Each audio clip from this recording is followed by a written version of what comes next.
am not an advocate of doing challenging yoga poses on horseback. I do not believe in standing on your horse's back or headstands or downward dogs. The postures that I like to illustrate on horseback are poses that actually have some value and some benefit to helping the rider become more body aware. So the postures that we're going to be illustrating today actually have some value and some benefit to helping you to become a more balanced rider, to be more centered, to be more aware of body alignment, to be more aware of where you're storing tensions in your body and knowing how to release those. It's also wise to have a friend hold your horse while you're doing these.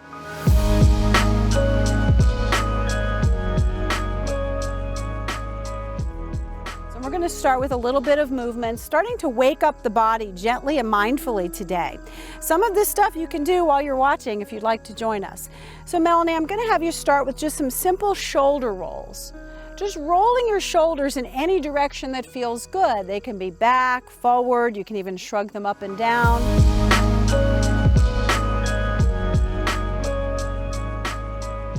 The next thing we're going to do is simply illustrating moving with the breath. Often, again, we can hold the breath if we feel nervous or challenged. And on the yoga mat, we learn to move with the breath. We can transfer that to our riding as well. So, Melanie, I'm going to have you inhale the arms up, both arms up overhead. Gaze slightly up so the neck gets a little stretch. And then exhale, float the arms back down and looking forward again. And do that a few times. Inhaling up. Slowly exhaling, lowering. And do this at your own pace a couple of more times. So syncing up the movement and the breath.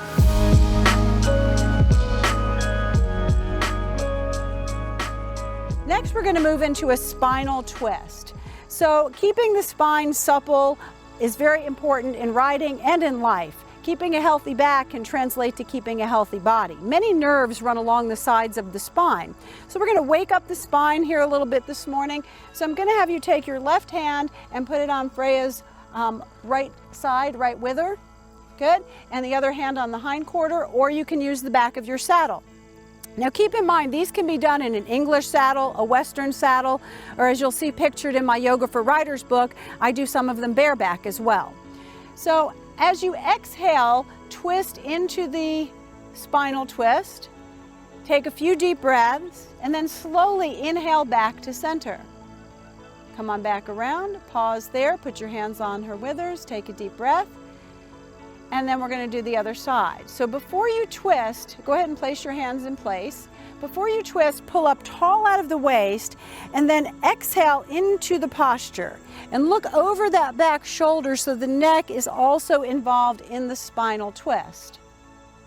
And we'll go ahead and have Melanie do that again each way. Inhale back around to center. Pause there. And then when you're ready, go ahead and do the other side.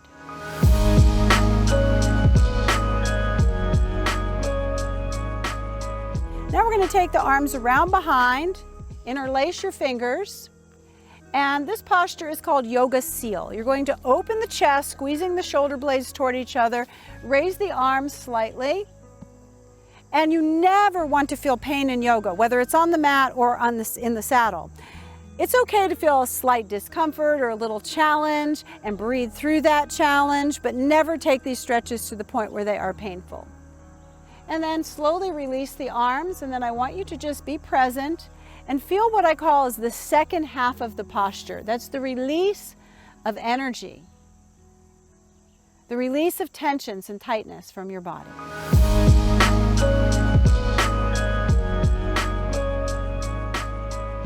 Just check in with yourself at this about halfway point. Notice how you're feeling after doing some movement and some stretches. We're going to move into pigeon pose. Great stretch for the hips, and as we know, it's important to keep the hips supple and flexible, and our hips and low back very much interconnect. So keeping the hips open and free also translates to a healthier lower back. So I'm going to have you take your right foot and bring it up across right in front of your saddle. Yep, perfect. And kind of drop the knee out a little bit. Good. And just adjust as needed. Take a few deep breaths. And this may be all the further you go. So I'm assuming you're feeling some stretch in that right hip. Nice deep breaths. Imagine sending breath, energy, and oxygen down into that hip, helping it to soften and release. This feels really good, especially after riding. I'm a trail rider, so a lot of times on a break, I'll do a couple of these stretches or even dismount and do some stretching on the ground. Now, if you wanted to intensify this a little bit, you can begin to fold forward slightly. You can put your hands on Freya, very nice. Drop the head so you're not creating any neck tension. Again, make sure you're breathing into that hip. And you might want to hold this maybe 2 to 5 breaths. Again, listen to your own inner voice. And then slowly come on up. Releasing the pose, pause there. Mindfully release that leg and put the foot back in the stirrup. And notice how that hip feels. Notice if it feels any different than the hip that you've not stretched. Yes, excellent, good. And then we're going to do this, of course, on the other side. So taking your other leg. So a little bit goes a long way. Again, it doesn't have to be intense yoga postures. It doesn't have to be a super long session.